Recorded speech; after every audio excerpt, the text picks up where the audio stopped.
Magandang araw po sa inyo, Sir Blair.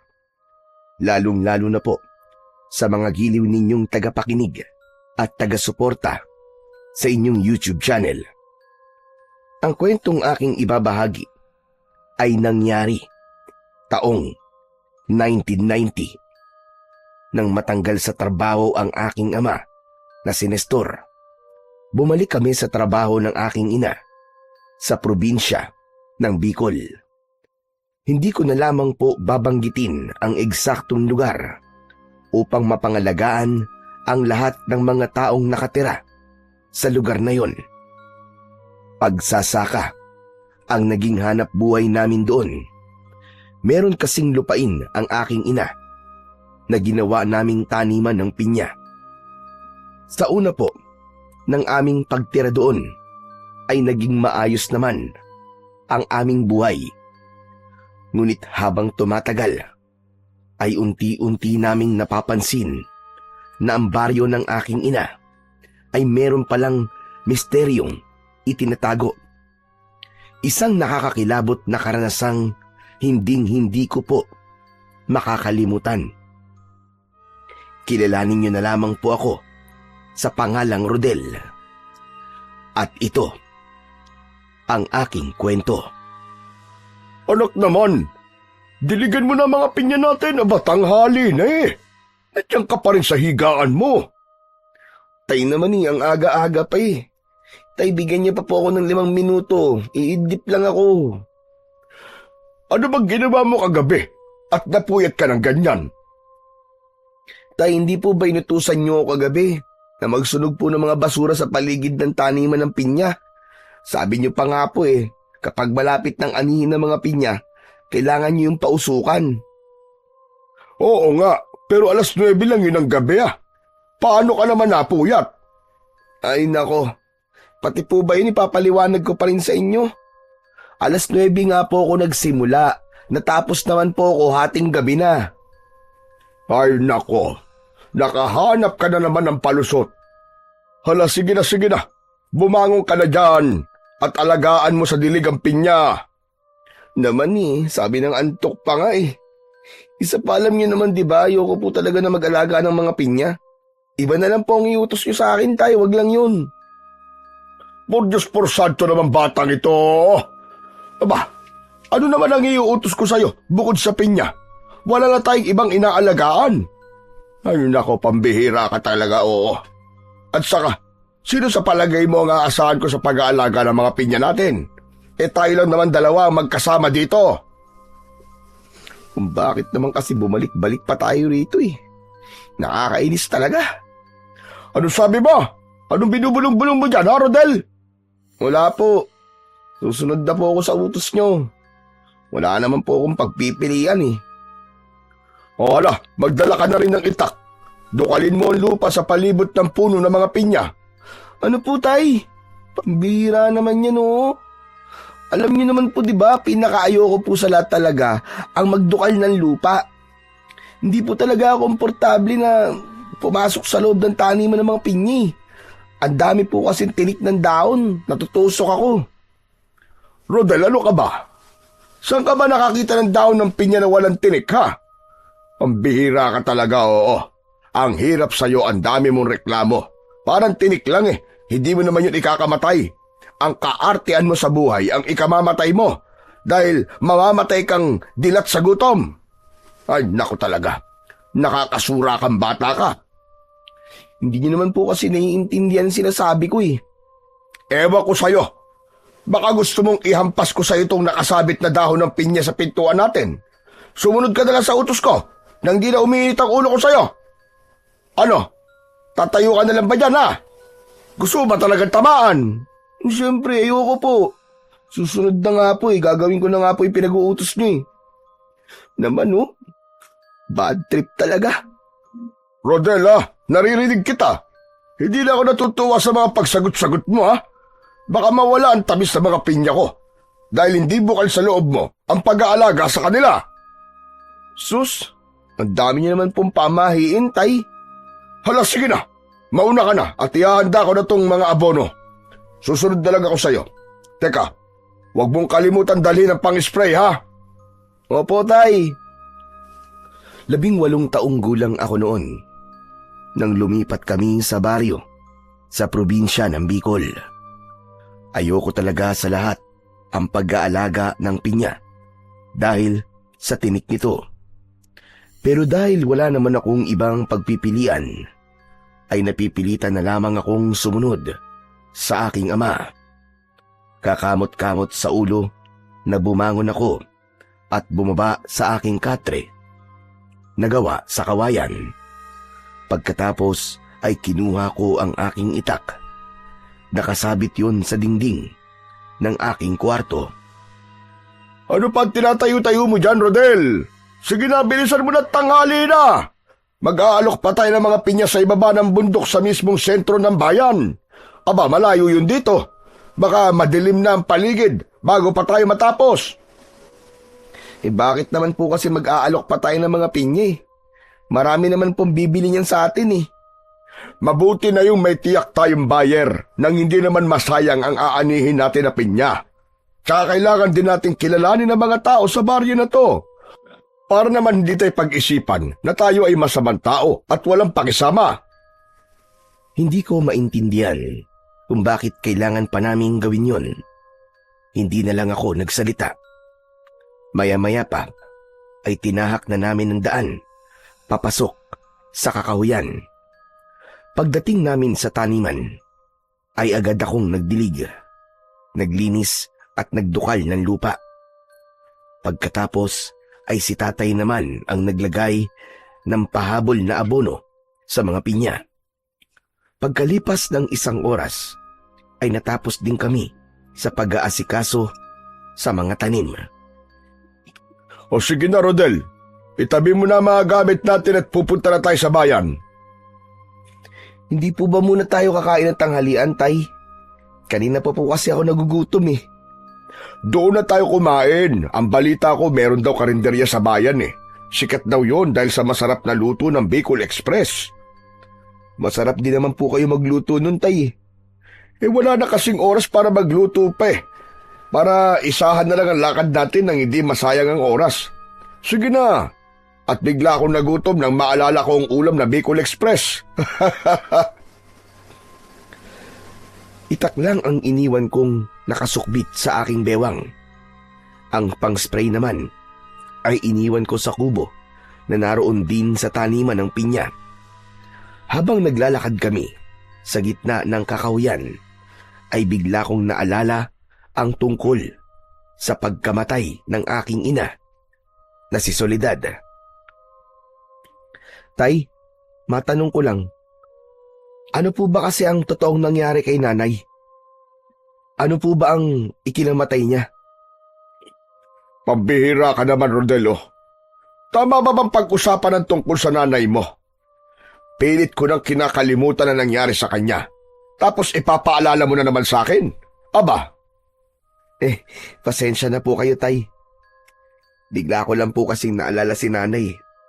Iniisip ko lang po, paano kaya siya nabuhay sa ganitong klaseng lugar?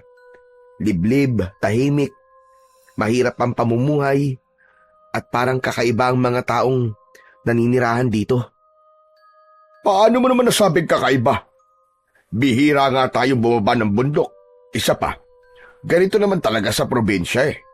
Tahimik at hindi pala imik ang mga tao. Siguro nga po, naninibago lang ako. Huwag mo na ulit babanggitin ang tungkol kay Soledad ha.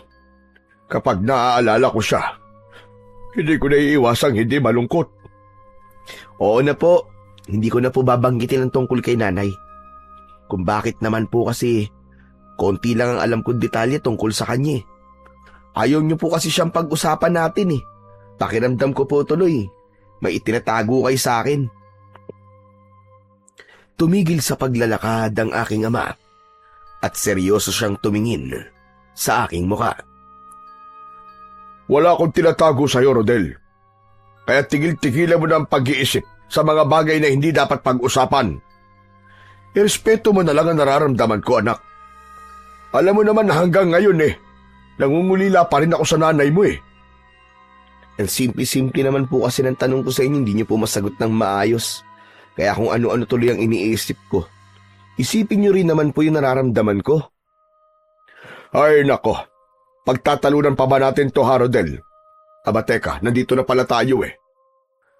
Saka ko lang napansin ang itsura ng lugar na aming nadatnan.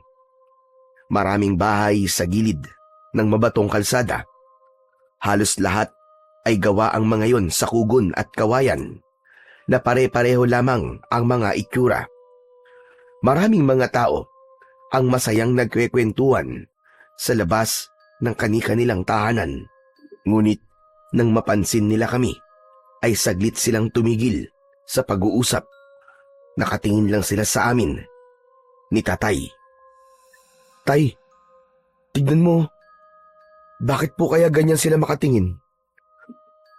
Ngayon lang kasi tayo bumaba ng bundok simula na dumating tayo. Ganyan naman talaga kapag dayuhan, di ba? Pero tay, di ba, hindi naman po tayo dayo dito. Dito po ako pinanganak at taga rito po si nanay. Tumira rin po kayo rito ng 9 na buwan, hindi po ba? Oo nga, pero iba na siyempre kapag lumipas na ang 17 taon. Hala sige na, lapitan mo na sila at mag-alok ka ng pinya. Teka, bakit po ako tay? Kayo na lang po kaya.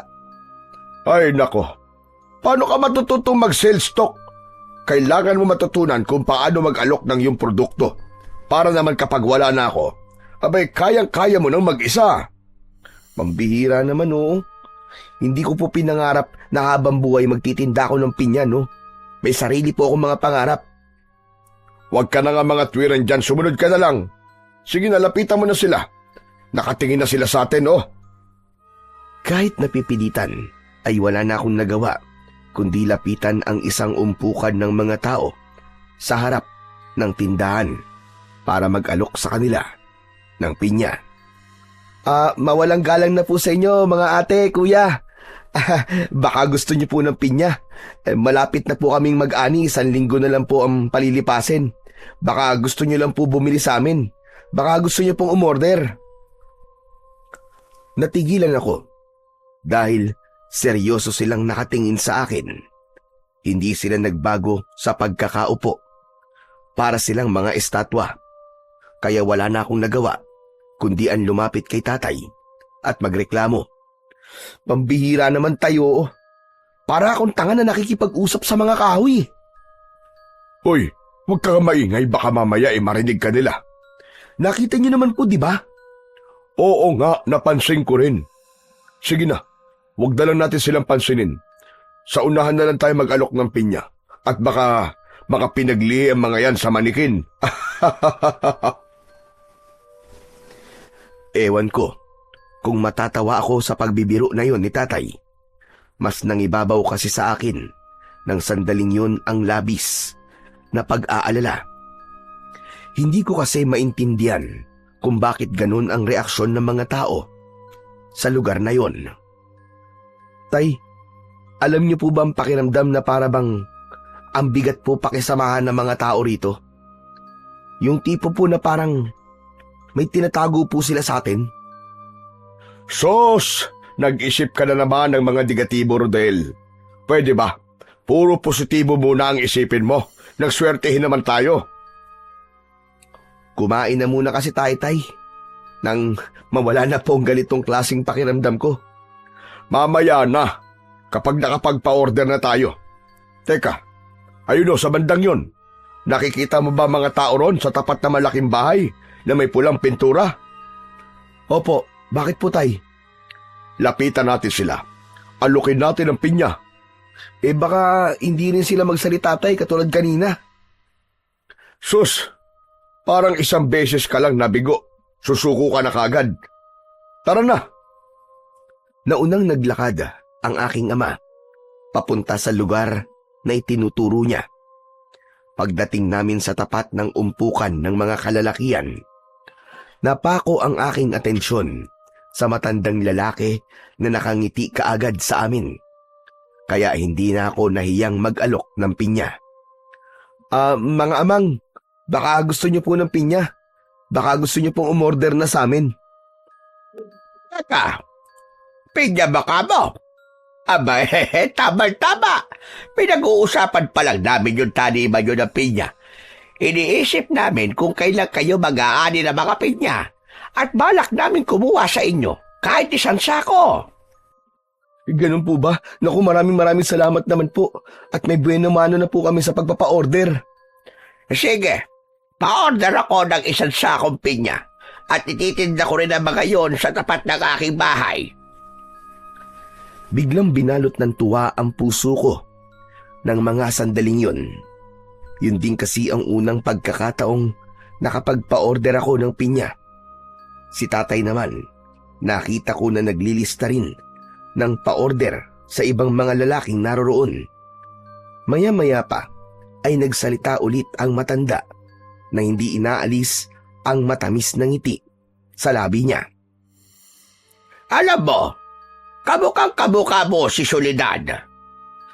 Bigla akong natigilan nang mabanggit ng matanda ang tungkol sa aking ina. Narinig naman yun ni tatay, kaya siya na ang nagsalita. Teka, kilala niyo pala ang asawa ko si Soledad. Abay, oo naman. Napakagaling nung magluto ng minatamis na pinya. Ginagawa niya yon na dulce o kende. Nako, wala ko masabi sa ugali ng taong yon. Sobrang mapagmahal sa mga magulang at maasikasong babae. Sayang labang at maaga siyang pumanaw. Mabait po pala ang aking nanay, tay. Magtatanong pa sana ako sa matanda ng tungkol sa aking ina nang biglang lumabas sa pintuan ng bahay ang isang balbas saradong lalaki. Seryoso ang mukha niya na nakatingin sa akin. Pagkatapos ay nilapitan niya ang matandang nagsasalita kanina, saka inakbayan sa balikat. Ano ba kayo, tay? Huwag na nga kayo magbabanggit ng patay na. Saka, aabalahin niyo pa ang mga taong yan eh. Nakikita niyo naman na naghahanap buhay. Ay nako, sahor. Hindi ko lang talaga maiwasan ang hindi maalala si Soledad. Abay, kamukha niya ang anak niya, oh. Tignan mo. Tumingin si Mang Sahur sa aking muka dahil naintriga rin ito sa sinabi ng matanda. Si tatay talaga, oo. Natural na magkamukha sila ni Soledad. Anak niya yan eh. Pagpasensyahan niyo na lang pala ang aking ama. Maganda kasi ang naging samahan namin ni Soledad nang siya ay nabubuhay pa. Naku, ayos lang po yun, Mang Sahur. Masaya nga po ako na kahit papano po ay may nakakakilala pa po kay nanay. Siya nga po pala. Kailangan na po naming umalis ng aking anak. Marami nga po pala salamat sa pag-order niyo po, tatay. Lolo Drigo na labang ang itawag niyo sa akin. O sige na, pwede na kayong umalis. Sabihan niyo na lamang ako kapag mag-aani na kayo ng mga pinya. Opo, makakaasa po kayo, Lolo Drigo. Ako nga po pala si Rodel. Masaya po akong makilala kayo. Tignan mo nga naman ang panahon ano. Parang kailan lang. Ayan, at may binata na pala kayo ni Soledad. Basta't kapag may kailangan kayo o kailangan nyo ng tulong, huwag kayong mahihiyang magsabi sa amin, ha, Nestor? Teka, kapag napadaan kayo sa Kakahuyan, mag-iingat kayo, ha? Oh? Abay, bakit naman? Marami na kasing napahamak sa lugar na dinadaanan nyo. Talaga po? Totoo po bang sinasabi niyo, Mang Sahur? Totoo ang sinasabi ko, kaya mag-iingat kayo. Maraming mababangis na pusa ang nakatira sa lugar na yun. Pinapaalalahanan ko lamang kayo para naman makapag-ingat kayo. Nakakatakot nga ang kanilang itsura at talagang umaatake sa tao. Magkakasunod akong napalunok ng laway at bigla akong napatingin sa aking ama na binaliwala lang ang sinabi ni Mang Sahur. Sige po, aalis na po kami. Maraming salamat po sa paalala. Sige na, mag-iingat na lamang kayo ni Rodel. Agad kaming umalis sa harapan ng mga ito. Naglakad pa kami sa dulo ng kalsada hanggang sa karinderya na sinasabi ni tatay. Pero nang matapos na kaming kumain at tinatahak na ang daan pauwi, nagsimula ang aking pag-aalala. Panay anling ako sa paligid habang naglalakad kami papasok sa mas madilim na bahagi ng kakawian. Rodel, umayos ka nga. Kanina ka pa hindi napapakali ah. Ano ba nangyayari sa yung bata ka? Hindi lang po mawala sa isip ko ang mga sinabi sa ating kanina ni Mang Sahur, Tay. Ano ka ba naman? Napakamatatakotin mo. Pusa lang yun. Malaki pa nga ang hita mo doon tapos natatakot ka. Pusa lang? Tay, kasasabi lang po ni Mang Sahur kanina. Mabangis at mapanganib na pusa po ang nakatira sa kakahuyan na to. Nakakatakot daw ang itsura. Hindi po ba kayo nag-aalala na baka atakihin tayo ng mga yon? Bakit naman ako mag-aalala? Ay kaya ko naman ipagtanggol ang sarili ko. Tsaka pwede ba, Rodel? Tigilan mo na nga mga ganyang mga tanong mo. Pagod na akong sumagot eh. Ay nako, hindi ko po alam kung paano kayo nagiging kampante sa mga ganitong klaseng sitwasyon. Dahil alam ko na ginagabayan ako ng Panginoong Diyos. Kaya ba kanina ka pa nakahawak sa itak? Natatakot ka ha? Hindi naman po sa natatakot ako, Tay. Mabuti na po yung naninigurado. Alam niyo naman po, sa lahat ng hayop, sa pusa lang po talaga ako natatakot. Sos! Kalimutan mo na kasi mga sinabi ni Sahur. Pero Tay, alam niyo po, natutuwa po akong malaman na marami pa rin po ang nakakaalala kay nanay. Siyempre naman, abay taga ritong nanay mo eh. Nagpatuloy kami sa pag-uusap ni tatay. Kahit paano, nakalimutan ko ang takot na nararamdaman ko. Maya-maya pa, ay bigla akong nakarinig ng kaluskos sa aming likuran. Tumigil ako at lumingon sa hulihan ng aming daan. Kinabahan ako. Naging mas alerto sa paligid. Mabilis akong tumakbo papalapit kay tatay. Naabala na sa paglalakad, sa pagtawid, sa maliit na ilog. Tay, para pong may nakasunod sa atin, Tay. Tumigil si tatay sa paglalakad at luminga sa aming paligid. Pagkatapos ay tumingin sa huli ng aming dinaanan. Ngunit wala namang kaming napansin na mayroong tao na nakasunod sa amin. Wala naman ah. Pambihira ka naman bata ka, oo. Kakasabi ko pa lang sa'yo, kalimutan mo na mga sinabi ni Sahur. Tignan mo nga sarili mo ngayon. Para kang ewan tuloy. Tatay naman eh. Paano ko naman po kakalimutan ng mga sinabi ni Man Sahur? Para namang nagsasabi siya ng totoo eh. Mukhang nakakatakot po talaga ang pusa na tinutukoy niya. Naku, tama na nga yan, tama na yan. Bilisan mo na maglakad at marami pa tayong gagawin. Wala na akong nagawa, kundi ang sumunod na lang sa aking ama. Ipinagpatuloy namin ang paglalakad at tinahak ang masukal na daan. Sa paligid ay matataas na puno na halos konti lang ang makikitang liwanag sa lugar. Maya-maya pa ay bigla kong naramdaman ang mahinang kaluskos sa aking likuran at sa paglingon ko, tinalon ako ng isang malaking pusa. Kulay itim yun. Pumatak siya sa aking paanan. Tay! Tay, tulungan mo ako! Inaatake ako ng pusa! Aba, Diyos ko po! Hawakan mo sa batok nang matanggal ang pagkakakagat niya sa binti mo! Sinubukan kong alisin ang pusa sa binti ko. Pero nagkakakawag ito habang bumubula ang bibig. Para bang linta kung sumipsip ng dugo.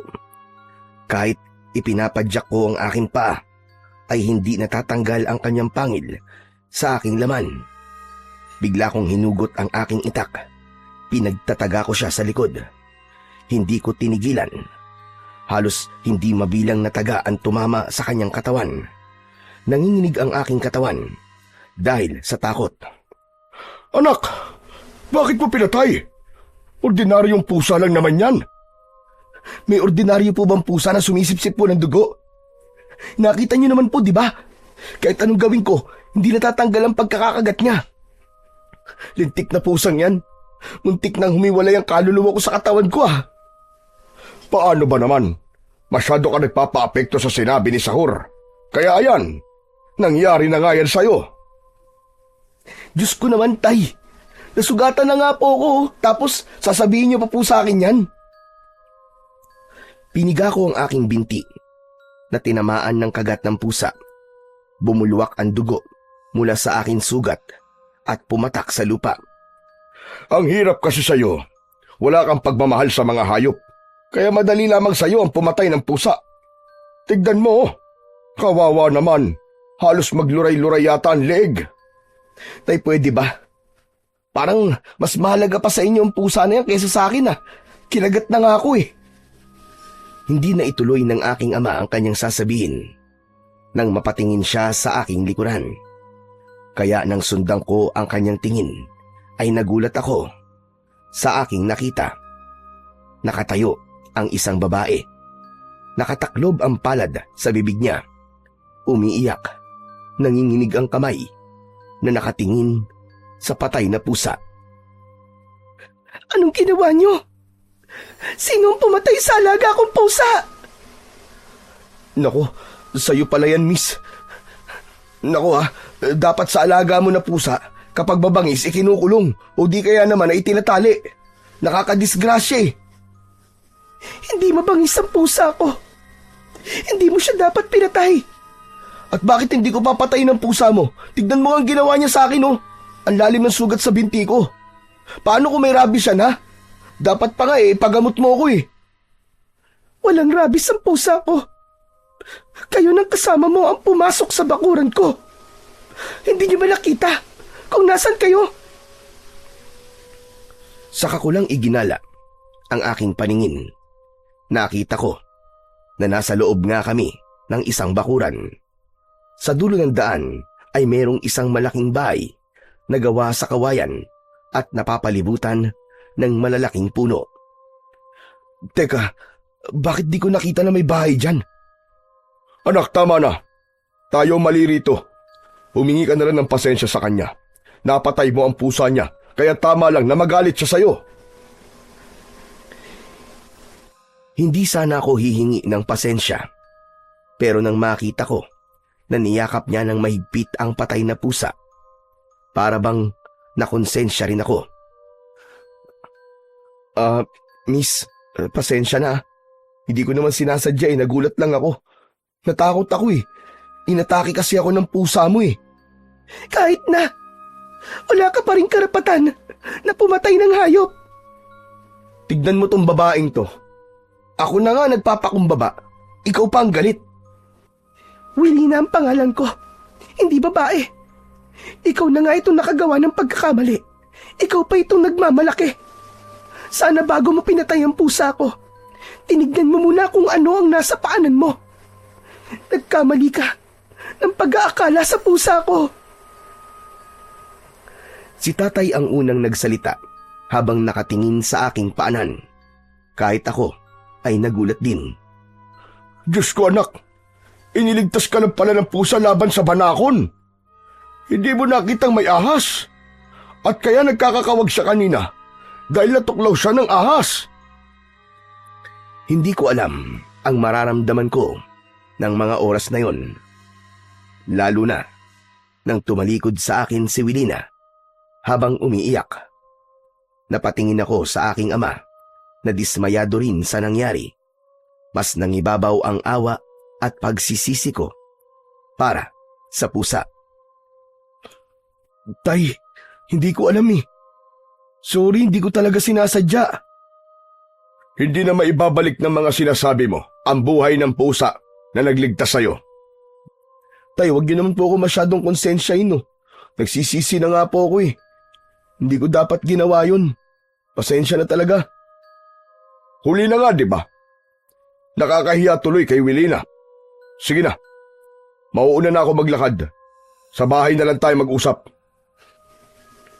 Hindi na hinintay ni tatay ang paliwanag ko. Paglingon ko sa gawi ni Wilina, ay pumasok na ito sa loob ng kanyang bahay. Inisip ko na sundan siya para humingi ng tawad sa aking nagawa. Pero natigilan ako. Mula sa aking kinatatayuan ay nakita ko ang iba't ibang klaseng bungo ng hayop na nakasabit sa malalaking puno. Bigla akong nagtaka. Anak ng bahay pa ba yun ng isang babae? Maraming nakabilad na sanga ng kahoy sa paligid. Tapos, nakasampay ang balat ng hayop. Pambihira, may ganyan palang babae. Makaalis na nga. Isa pa, kahit tumingi pa ako ng tawad sa kanya, hindi na mabubuhay ang pusa. Dala ng aking galit sa mga nangyari. Tinadtad ko ng taga ang patay na banakol na nadamay pala sa pagtaga ko sa pusa. Dahil sa gulat ko kanina, hindi ko na napansin na nagkamali na pala ako sa paghusga sa pusa. Kasalanan to ni Mang Sahur. Kung di niya yung sinabi sa akin kanina, hindi naman ako magkakaganito. Muli kong ibinalik sa pagkakasuksok sa kaluban ang aking itak. Saka paika-ika na naglakad paalis sa lugar na yon. Pagkalipas ng ilang minuto, ay narating ko na ang kinaroroonan ng bahay namin. Nadatnan ko na naglilinis si tatay ng harapan. Nagpapausok sa palibot ng bahay bilang bahagi ng kanyang paniniwala. Pagtataboy raw yun ng kamalasan. Tay, may natitira pa ba kayong mefenamic? Tay, may gamot pa ba kayo? Hindi ako pinansin ni tatay. Halata na masama ang loob niya sa akin. Patuloy lang siya sa kanyang ginagawa habang nagpapausok ng aming bakuran. Tay, pwede ba kausapin niyo naman ako? Para naman akong nakapatay ng tao. Dinaig niyo pang may-ari ng pusa eh. Isang malalim na buntong hininga ang pinakawalan ni tatay bago niya ako kinausap. Anak, ang nangyari kanina, sobrang nakakalungkot. Hindi ko naman maiaalis sa'yo ang hindi magulat, kaya lang, likas na sa'yo ang malupit talaga sa mga pusa eh. Paano kung ganun nga? Iniligtas ka lang pala ng pusa, tapos ganun pa ginawa mo. Ano po bang gusto niyong gawin ko, tay? Magbago ka. Huwag ka na ulit papatay ng hayop. Hindi naman ako nagagalit sa'yo. Naaawa lang talaga ako dun sa babae. Nakita mo ba kung paano niya niyakap ng mahigpit ang pusang yun? Mukha naman na mag-isa lang siya sa bahay na yun at ang pusa lang ang kanyang pamilya. Oo na po, pasensya na nga po eh. Hindi ko na po ulitin ang ginawa ko. Magiging mabuting tao na po ako sa mga hayop. Kapag may oras ka, puntahan mo si Wilina. Harapin mo ang kasalanan mo sa kanya. Sige na, magpahinga ka na. At ikukuha lang kita ng talbos ng bayabas. Kailangan malinisan ang mga sugat mo. Mabilis na tumalikod sa akin si tatay. Tahimik akong pumasok sa loob ng bahay habang naaamoy ko ang mga sinunog na tuyong dahon ng pinya. Nahiga ako sa aking katre dahil sa sakit ng aking binti. Hindi ko namalayan na nakatulog na ako. Anak, gising na. Nabendaan ko na ang sugat mo. Tsaka lulubog na ang araw. Baka wala ka nang maitulog mamaya. Nang magmulat ako ng paningin, ay nakita kong may benda na nga at nalagyan na ng gamot ang sugat ko. Sige na, bumangon ka na dyan. Kumain ka na muna bago uminom ng gamot, ha? Ipinatong ko lang yun sa ibabaw ng lamesa. Salamat, tay. Akala ko po, matitiis niyo na ako eh. Matitiis ba kita anak kita? Kaya lang naman ako nagalit sa'yo kanina dahil sa awa ko sa pusa tsaka doon sa may-ari. Ay nako, wag na nga natin pag-usapan yon. Nalulungkot lang ako. Tay, hindi naman po mangyayari yun. Kung hindi po tayo binalaan ni Mang Sahur kanina eh. Hindi na nagsalita si tatay. Bumangon na lang ako sa aking higaan at kumain. Pagkatapos ay uminom ako ng aking gamot. Maya-maya pa ay bigla kong naalala ang tungkol sa bahay ni Wilina. Tay, napansin niyo po ba yung bahay po ni Wilina? Ano naman ang tungkol sa bahay niya? Napansin ko po na parang maraming nakadisplay na bungo, balat at laman po ng hayop. Yun ba? Napansin ko rin yung kanina. Baka mangangaso siya. Tay, parang nakapagtataka naman po. Ang ganda-ganda niya tapos yun ang hilig niyang gawin. Isa pa, parang nag-iisa lang siya sa kanyang bahay. Ay nako, parang alam ko na kagad kung saan papunta ang usapan nating ito, Rodel. Sinasabi ko lang naman po kung ano napansin ko sa bahay niya. Wala na pong ibang ibig sabihin yun. Napapansin ba na ano? Na parang bahay ng aswang, ganon? Ay nako, pambihira ka talaga, oh. May kasalanan ka na nga sa tao kung ano-ano pang iniisip mo sa kanya. Pinangungunahan niyo naman po ako kagad, tay. Alam niyo na kagad kung anong iniisip ko eh. Kasi kabisado na kita, anak. Sige na. Magpahinga na muna tayo. Bukas ay maaga pa tayong bababa ng bayan para magdagdag ng pa-order natin ng pinya. Kinabukasan ay maaga kaming bumangon para kumplituhin ang pagpapa-order ng pinya. Buong maghapon naming nilibot ang buong baryo at sa wakas ay nakumpleto na namin ang bilang ng mga order. Pagsapit ng hapon, pabalik na kami sa bahay. Napatingin ako sa bahay ni Wilina. Ngunit hindi na kami tumigil sa lugar na yon. Diretso kami sa paglalakad. Ang mabuti pa kaya, kumuha muna tayo ng mga panggatong. Sige po, tay. Doon po tayo magpunta. Mukhang maraming kahoy po sa lugar na yon. Nauna ako sa paglalakad. Ilang metro lang ang layo nun sa bahay ni Wilina. Pagkatapos ko sa kakahuyan, ay tumambad sa aking paningin ang lumang simbahan na nilulumot dahil sa katagalan. Marami rin ang ligaw na damo na nakadikit sa pader. Maya-maya pa ay naramdaman ko ang paglapit ni tatay sa tabi ko. Oh, bakit tumigil ka? Ano ba tinitignan mo dyan? Tay, may abandonadong simbahan po pala sa lugar na to. Mukhang luma na po at napabayaan na. Oo, pero nang umalis ako sa baryong to, maayos pa yan. Teka, bakit kaya pinabayaan ang simbahan na yan? Sayang naman. Ngayon lang po ako nakakita ng simbahan na nasa gitna po ng kakahuyan, tay. Tay, sandali lang ha. May titignan lang ako. Oh, teka, saan ka pupunta, anak? Marami pa tayong gagawin eh. Mauna na po kayong umalis, tay. Sisilipin ko lang po ang loob ng simbahan. Ay nako, bahala ka na nga. O sige, hihintay na lang kita sa bahay. Huwag ka na magtagal dyan ha. At baka maraming ahas sa loob niyan. Isang tango lang ang itinugon ko sa sinabi sa akin ni tatay. Saka ako pumasok sa loob ng simbahan. Pagbungad ng loob sa aking paningin, hindi santo ang nakita ko roon, kundi isang ribulto ng malaking pusa. Gawa yon sa kulay itim na kahoy. Napakunot ang aking noo dahil kahawig yun ng pusang napatay ko. Teka, hindi kaya si Wilina ang may gawa nito? Sobra naman yata ang paglapastangan niya sa simbahan na to. Iginala ko ang aking paningin sa loob ng simbahan. Nakita ko ang isang lumang altar na merong 2 itim na kandila. Pero agaw pansin sa akin ang isang baso. May bahid pa yon ng sariwan dugo. Bigla akong kinabahan. Akma ko sanang hahawakan yon nang bigla kong narinig ang kaluskos mula sa labas ng simbahan. Nahagip ng aking mga mata ang anino na biglang nawala sa likod ng pader. Dahil sa aking pag-aalala, nahawakan ko ang aking kwintas na nasa ilalim ng aking damit. Teka, bakit kaya umiinit na naman ang kwintas ko?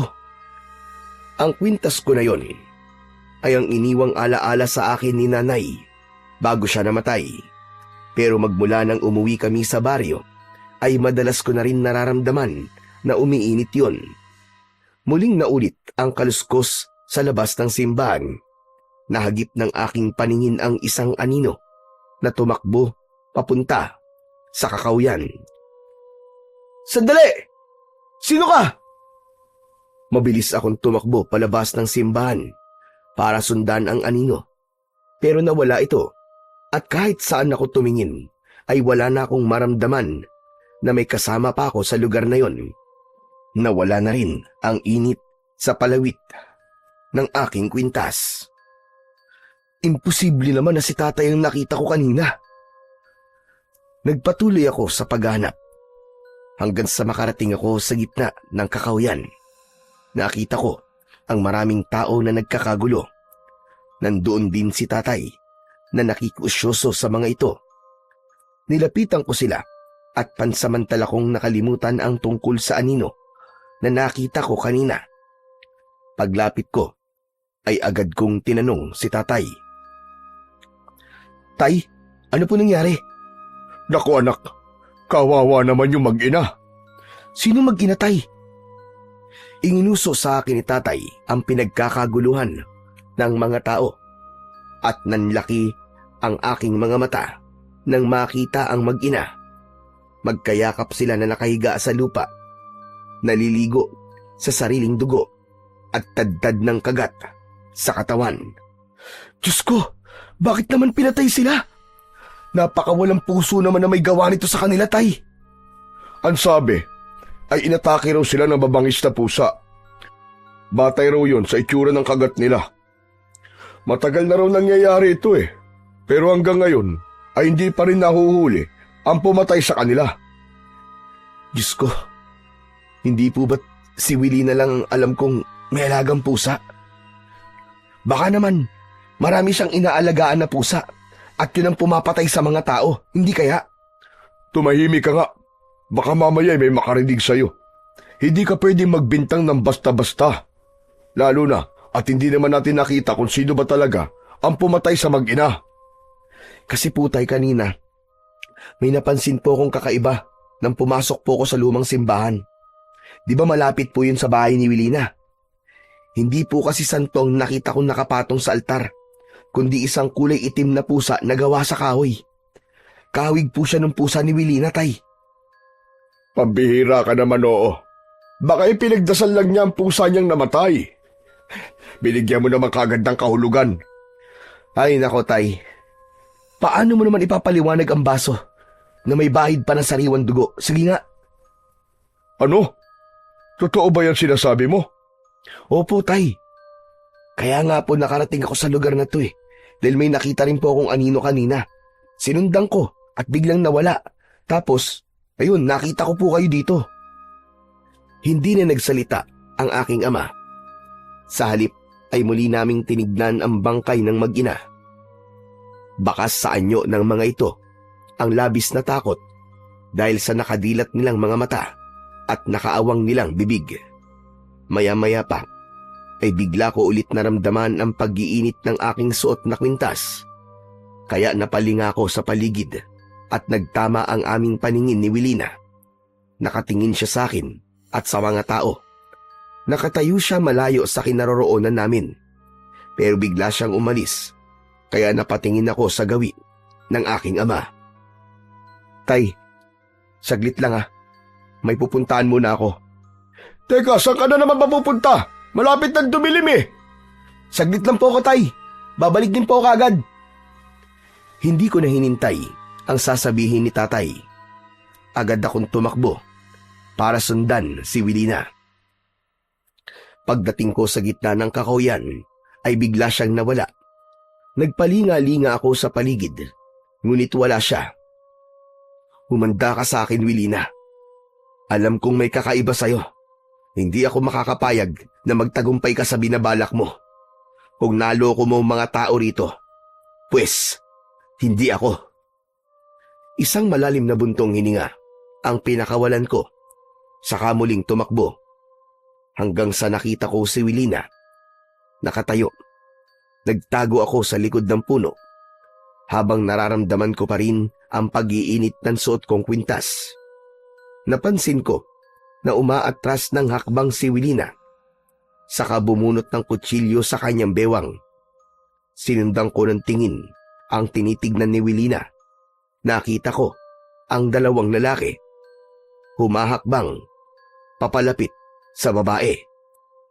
Teka, anong ginagawa nila? Hindi na ako nakapagsalita nang biglang umatake ang dalawang lalaki kay Wilina. Inatake nila ng suntok ang babae, ngunit mabilis na tumambling si Wilina at agad niyang nilaslas ang leeg ng isa sa mga lalaki. Bumulwak ang dugo sa wakwak na leeg ng isang lalaki. Kasunod naman ng pag-atake ng isa pang lalaki kay Wilina. Mabilis niyang nailagan yun at gumanti ng 5 beses na saksak sa likod ng natitirang lalaki. Diyos ko, anong klaseng nilalang ang papatay na walang awa sa mga lalaking yun? Napatago ako sa likod ng puno. Mabilis ang tibok ng aking puso. Bigla akong natakot sa nakita ko. Sa muli kong pagtingin ay wala na si Wilina. Nagpalinga-linga ako sa paligid, ngunit wala akong maramdamang presensya ng babae. Mabilis akong tumakbo papunta sa lugar na pinaglabanan ng mga ito. Nanlaki ang aking mga mata. Bakas na lang ng dugo ang nakita kong nasa lupa. Pambihira! Nasaan na yun? Nasaan na sila? Akma sana nahahanapin ko si Wilina nang marinig ko ang boses ni tatay. Rodel! Halika na! Ano ba ginagawa mo dyan? Pambihira ka talagang bata ka, oh. Kanina pa kitang hinihintay eh. Mabilis na lumapit sa akin si tatay at nakita niya rin ang mga bakas ng dugo sa lupa. Teka anak, ano ba nangyari dyan? Tay, nakita ko po si Wilina kung paano niya pong pinatay ang dalawang lalaki at napakagaling niya pong makipaglaban. Rodel, hindi magandang biro yan ha? Tay, maniwala po kayo. Ang dugo po na nasa lupa ay galing po sa katawan ng dalawang lalaki na pinatay po ni Wilina kanina. Pero yun lang, biglang nawala eh. Wala na yung katawan nila dito. Kalimutan mo na kung ano nakita mo. Umuwi na tayo. Tay, hindi po ba kayo naniniwala sa akin? Totoo pong nakita ko, Tay. Pinatay niya po ang dalawang lalaki kanina. Saan kaya niya dinala ang mga biktima niya? Anak, imposible naman na sinasabi mo eh. Babae si Wilina, hindi niya kayang buhatin ng dalawang lalaki para lang maitago ng ganong kabilis. Dahil kakaiba nga po siya, Tay. Malakas po ang kutob ko, Tay. Aswang si Wilina. Matagal na natigilan si tatay nang mabanggit ko ang tungkol sa aswang. Tila namutla ang kanyang muka at labi. Kailan ka pa naniniwalang may aswang, anak? Ngayon lang po, dahil talagang kakaiba po ang nakita ko kanina, Tay. Halika na, kailangan na nating umalis dito. Hindi na ako nagdalawang isip na sumunod kay tatay. Malalaki ang hakbang ng aming paa na tinahak namin ng daan pabalik sa bahay. Pagkalipas ng 5 minuto, narating namin ang bahay. Walang imik na naghanda ng itak si tatay. Tay, anong gagawin niyo? Kung may hinala ka na may aswang sa baryong ito, kailangan nating gumawa ng sandata laban sa kanila. Ano pong gagawin niyo sa mga pinatuyong dahon ng pinya, Tay? Gagawa ako ng tungkod na may dahon ng pinya sa dulo. Pinanood ko ang ginagawa ni tatay. Ako ang tagalagay ng maraming dahon ng pinya sa dulo ng tungkod. Pagkatapos, tinalian ni tatay ng goma ang dulo nun para ibigkis ang mga dahon. Isang tungkod na may mga dahon ng pinya sa dulo at sa kabilang dulo naman ay talim na kasing talas ng blade. Kakaibang sandata to, Taya. Saan niyo po ito natutunan? Natutunan ko ito noon sa aking lolo. Kailangan natin paghandaan ang muling pambibiktima ng aswang, Rodel. Kung nakita mo ang pagpatay ng aswang, siguradong sasalakay siya para patayin ka. Dahil itatago niya ang kanyang pagkatao sa lahat. Hindi po ako natatakot sa kanya, Tay. Paghahandaan ko po siya. Pagsapit ng gabi, ay panay ang silip ko sa labas ng aming bintana. Habang hawak-hawak ang ginawa naming sandata, si tatay naman ay nagsusunog ng dahon ng pinya sa palibot ng aming bahay. Biglang dumating ang isang hanay ng mga lalaking nakangising nakatingin sa aming kinaroroonan. Hinanap kagad ng aking paningin si Wilina. Ang ipinagtataka ko lang kung bakit maraming tao sa labas ng taniman ng aming pinya. Tay, may mga tao pong dumating. Napatingin din sa gawin ng mga tao si tatay. Pagkakita niya sa mga taong nakatayo sa unahan ng pinyahan, ay nahalata ko ang pag-aalala sa kilos ng aking ama. Maigpit niyang hinawakan ang ginawa naming tungkod kanina. Anak, hindi sila mga normal na tao. Humanda ka. Mukhang tayo talaga ang pakay nila. Hindi pala nag-iisa si Wilina. Marami siyang alagad. Nang mga sandaling yun, ay bigla akong nakaramdam ng takot. Lalo pa, at halos lahat sila ay nakatingin sa akin. Umaangil sila ng malakas. Pagkatapos ay sabay nilang pinunit ang kanilang suot na damit. Nagbago sila ng anyo at tumambad sa aming paningin ang malalaking pusa na kasinlaki ng tigre. Tumutulo ang kanilang malapot na laway habang walang tigil sa pagngiyaw. Tay, anong klaseng aswang sila? Sila ang mga aswang na tinatawag na kiwig, anak. Mapanganib sila, kaya maging alerto ka sa paligid. Napansin ko na hindi sila makatawid sa taniman ng aming pinya. Sa halip, umikot sila sa gilid nito. Hindi na ako nakagalaw nang makitang sinugod ng malalaking mga pusa si tatay. Muntik siyang tamaan ng kalmot sa likod. Mabuti na lamang at mabilis kumilos ang aking ama. Umikot siya at tumalon. Hinampas niya sa likod ang mga aswang. Bumagsak sila sa lupa habang umaangil dahil sa sakit. Sa bintana na ako dumaan dahil sa pagmamadali. Mabilis akong lumapit kay tatay. Tay, marami sila. Delikado po tayo. Basta gamitin mo lang ang tungkod. Lahat ng lumapit sa'yo, hambalusin mo sa likod. Pagharap ko, ay 2 pusa kagad ang umatake sa akin. Naiwasan ko yun at hinampas ko sila ng tungkod sa kanilang likod. Kitang-kita ko ang bumaon na mga tinik sa kanilang laman dahil sa malakas naming sandata. Kumari pa sila ng takbo papalayo sa amin. Nagulat na lang kami nang biglang dumating si Lolo Rodrigo. Sugatan siya habang nakikipaglaban sa mga aswang. Lolo, ano pong ginagawa niyo rito? Umalis po kayo dyan! Mga halimaw po mga yan! Naparito ako para iligtas kayo. Lalapitan ko siya, anak. Magbantay ka lang dito. Mabilis na tumakbo papunta sa kinaroroonan ni Lolo Rodrigo ang aking ama. Halos manlaki ang aking mga mata nang makita si tatay kung paano makipaglaban sa mga aswang. Maya-maya pa ay magkasama na ang dalawa. Nagpatuloy sa pakikipaglaban ng aking ama. Bawat hampas niya ng sandata sa mga aswang ay umaangil sila ng malakas. Nang hindi nila kinaya si tatay, mabilis silang tumakbo papalayo. Binuwat naman ni tatay si Lolo Rodrigo. Tumakbo siya at pumasok sa loob ng aming bahay. Pagpasok niya sa loob, ay sumunod na rin ako. Rodel, bilisan mo. Kumuha ka ng malinis sa tubig at palanggana. Kailangan nating gamutin ang sugat ni Lolo Rodrigo. Salamat sa iyo, Nestor. Akala ko talaga katapusan ko na kanina. Bakit po kasi kayo nagpunta rito? Dahil nakita ko mga lalaking yon. Aswang pala. Pambihirang mga kiwig na yan. Sinasabi ko na nga ba't sila ang pumatay sa mag-ina kanina. Matagal ko na pong alam na may nakatirang kiwig sa lugar na to. Pero hanggang ngayon, hindi pa rin sila napupuksa. Akala ko, naubos na ang kanilang lahi.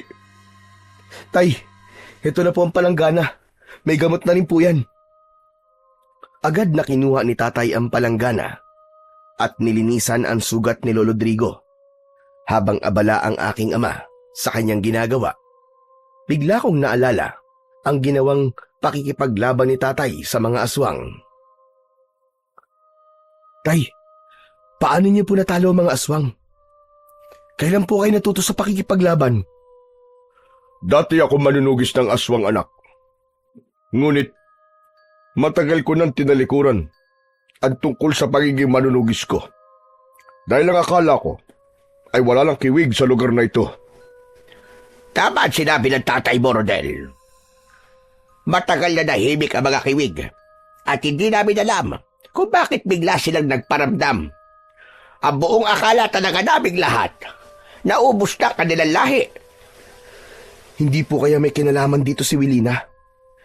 Sinalakay tayo ng mga aswang magmula po nung makita ko siya, tay. Simula nung makita ko pong pinatay niya ang 2 lalaki kanina. Si Wilina po talaga ang aswang. Yan din ang hinala namin, kahit nang una pa siya dumating dito. Natigilan ako sa sinabi ni Lolo Drigo. Dumating? Kung ganun po, dayo lang pala siya sa baryong to. Oo, nauna lang siya sa inyo ng 2 buwan. Magmula na dumating siya, may nangyayari ng kababalaghan dito. Marami ang namamatay sa kakahuyan kung saan ay malapit sa kanyang bahay. Kilala niyo po ba ang kamag-anak niya? At kung bakit po siya nandito? Walang nakakakilala sa kanya rito. Bihira siyang makita sa baryo. Sinasabi ko na nga ba't sa una pa lang, alam ko nang kakaiba siya. Sa tingin ko, siya ang reyna ng mga kiwig. Pero, bakit po kami ang sinalakay ng mga tauhan niya? Marahil nararamdaman niya na malalaman mo na ang kanyang sikreto. Magsasalita pa sana ako nang bigla kaming nakarinig ng malakas na sigaw mula sa labas ng bahay namin. Ay! Lumabas kayo riyan! Ilabas niyo ang matanda! Ibigay niyo sa akin si Lolo Drigo kung ayaw niyo madamay! Isuko niyo ang matanda! Ako ang lumabas at hinarap ko si Wilina. Nakatayo siya sa gitna ng taniman ng pinya. Nakahawak sa 2 punyal na kumikislap sa liwanag ng buwan. Marami siyang sugat sa katawan. Bakit? Anong kailangan mo kay Lolo Drigo? Papatayin mo rin ba siya? Kagaya ng pagpatay mo sa 2 lalaki kanina? Wala kang alam. Kaya huwag kang makialam dito. Ibigay mo sa akin ang matandang pinapasok nyo sa bahay nyo. Hindi ako makakapayag na makuha mo siya. Hindi mo alam ang ginagawa mo.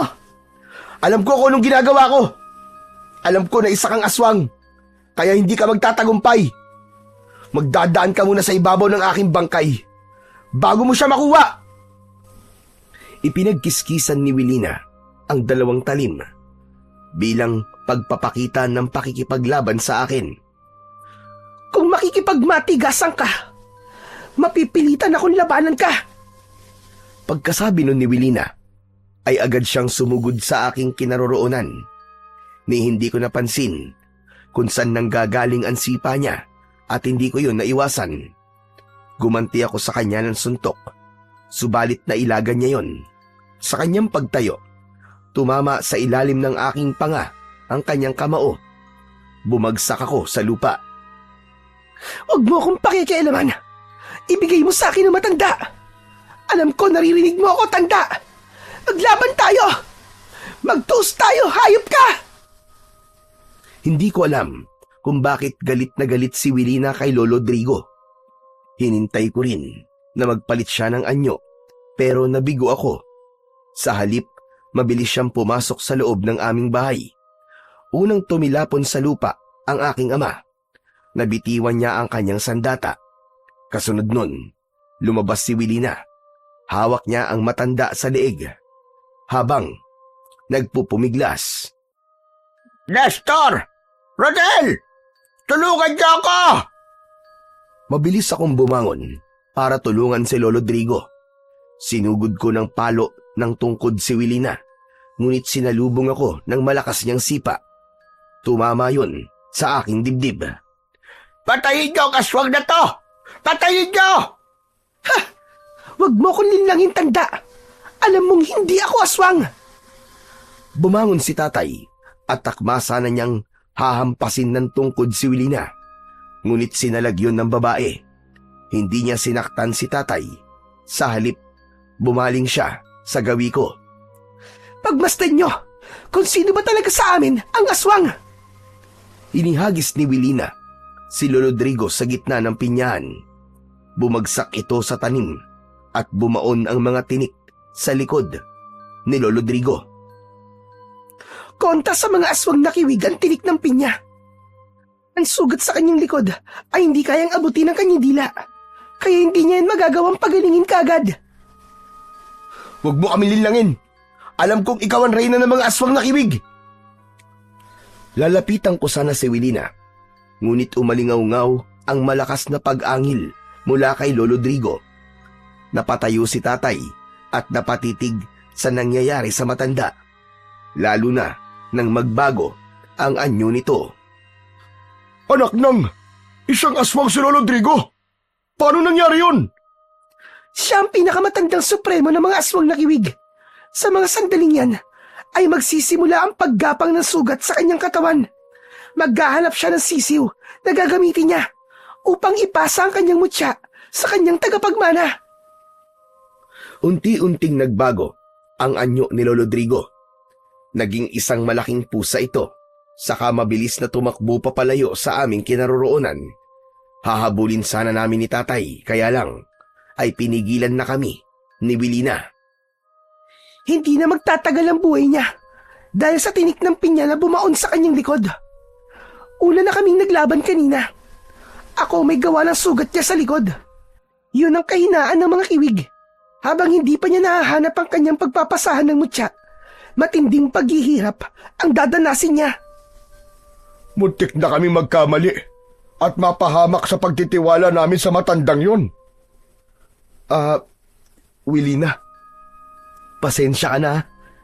Hinusgahan ko ang pagkatao mo. Akala ko, ikaw talaga ang aswang eh. Dahil ba nakita mo ako sa kakauyan habang nakikipaglaban sa dalawang lalaki? Oo, dahil nga doon. Pero paano mo naitago ang dalawang lalaki ng ganong kabilis? Simple lang. Pagkatapos ko silang mamatay, gamit ang aking punyal, bumalik sila sa pagiging ordinaryong pusa. Kaya mabilis ko silang nadala sa bahay at itinago ang kanilang bangkay. Ang pusang pinatay ni Rodel, aswang din ba siya? Hindi po. Siya ang aking gabay na nagtuturo kung saan naroroon ang mga aswang. Kaya ngayon, sobra po ako nahihirapan. Pero ayos lang. Natanggap ko naman na hanggang doon na lang ang buhay niya. Tay, Wilina, ang mabuti pa, sa loob na tayo ng bahay mag-usap. Baka bumalik pa ang mga aswang eh. Mabilis kaming pumasok sa loob ng aming bahay. Agad na umupo si Wilina sa mahabang bangko, kaharap ng lamesa. Ipinatong niya ang kanyang sandata sa ibabaw nun. Hindi ko alam kung bakit lumipat kayo sa baryong to. Taga rito ang aking asawa. Nang mawalan ako ng trabaho, nagtanim ako rito ng mga pinya. Sa tingin ko may iba ka pang dahilan bukod sa pagtatanim ng pinya. Hindi niyo ba alam na pinamumugaran ito ng mga aswang na kiwig? Lahat ng mga taong nakatira sa lugar na ito ay mga aswang. Kung ganun, matagal mo nang alam na tirahan ito ng mga aswang. Oo, kaya nga alam ko na may iba ka pang dahilan bukod sa pagtatanim ng pinya. Tama ba? Namatay rito ang asawa ko. Malamang na ganun lang dahilan mo. Pero batay sa pagkakasuri ko sa uri ng mga tanim mo, pati sa sandata, alam ko, pareho tayong manunugis ng aswang. Ano ba ang pinag-uusapan nyo? Hindi ko kayo maintindihan eh. Sinasabi ko lang kung anong klaseng tao ang nakakasalamuha ko. Kahit sa unang tingin ko pa lang, dahil kagaya nyo, may dahilan din ako kung bakit ako nandito. Bakit ka ba nagpunta rito? Kahit alam mo na mapanganib ang mga aswang na nakatira sa baryong to. Dahil sa aking kapatid. Kaya ako naging manunugis ng aswang dahil sa aking kapatid na pinatay ng mga kiwig. At ngayon, bumalik na ako para maningil. Pagbabayaran nila ang ginawa nila sa ate ko. Pinagsisisihan ko rin na sumama ako sa aking ama para iwan siya sa pangangalaga ng aming ina. Naghiwalay ang aming mga magulang. at patay na siya. Nang ako'y bumalik. Hindi ka ba nagtanong sa mga taga rito tungkol sa kapatid mo? Hindi, dahil malalaman nila kung sino ako. Magsasalita pa sana ako nang bigla akong natigilan. Naramdaman ko ang pag-iinit ng aking suot na kwintas. Pero nagsalita ang aking ama. Ang totoo, parehas tayo ng pakay sa baryong ito. Gusto ko rin patayin ang aswang na pumatay sa aking asawa. Humarap sa akin si tatay. Diretso siyang tumingin sa aking mga mata. Rodel, panahon na para malaman mo ang buong katotohanan tungkol sa iyong ina. Ano pong ibig niyo sabihin, tay? Hindi lang basta namatay ang nanay mo, kundi pinatay siya bilang alay ng mga aswang nakiwig. Akala ko nun, naubos ko na kanilang lahi. Ngunit hindi ko alam na meron pa palang natitirang lahi ng mga aswang. Nang marinig ko yun, ay bigla akong napatayo. Kung ganun, niloko niyo ako. Nagsinungaling kayo sa akin, tay. Dahil ang buong akala ko, anak, wala ng mga aswang. Hindi ko akalain na muli silang maghasik ng lagim. Kahit na, sana hindi niyo inilihim sa akin ang tungkol sa nangyari kay nanay. Nang ako mismo ang pumatay sa kanila kanina. Anak, malakas ang kalaban natin. Ang mga nakita mo kanina, wala pa yun sa kalahati ng tunay na dami nila. Tama ang tatay mo, Rodel. Kahit ako, ay nahirapan din. Wala akong pakialam kung malakas sila. Bibigyan ko ng hustisya ang pagkamatay ni nanay. Dapat pala hindi na lang tayo bumalik dito. Ako mismo nagdala sa iyo sa kapahamakan. Patawarin mo ko, anak. Maaaring si Rodel ang pakay ng mga aswang kanina, Mang Nestor. Natitiyak kong si Rodel ang kukumpleto sa pagsasagawa ng naudlot nilang ritual ng pag-aalay sa kanilang mahal na Panginoon. Sinasabi mo ba ng anak kong si Rodel ang huling alay? Opo, sa tingin ko, balak nilang tapusin ang ritual. Tumayo si Wilina at pinagmasdan akong mabuti. Hinawakan niya ang aking kamay at sa pagkakataong yun, tumindi ang init na nararamdaman ko sa aking kwintas. Natigilan din ang babae at napahawak sa kanyang dibdib. Pero mas nanaig ang galit ko sa aking ama. Tumayo ako at lumayo kay Wilina. Saan ka pupunta? Rodel! Maghahanap ng hustisya para sa aking ina. Hindi matatapos ang gabing to nang walang namamatay na aswang. Mapanganib ang gagawin mo, Rodel. Hindi ka ba nag-iisip?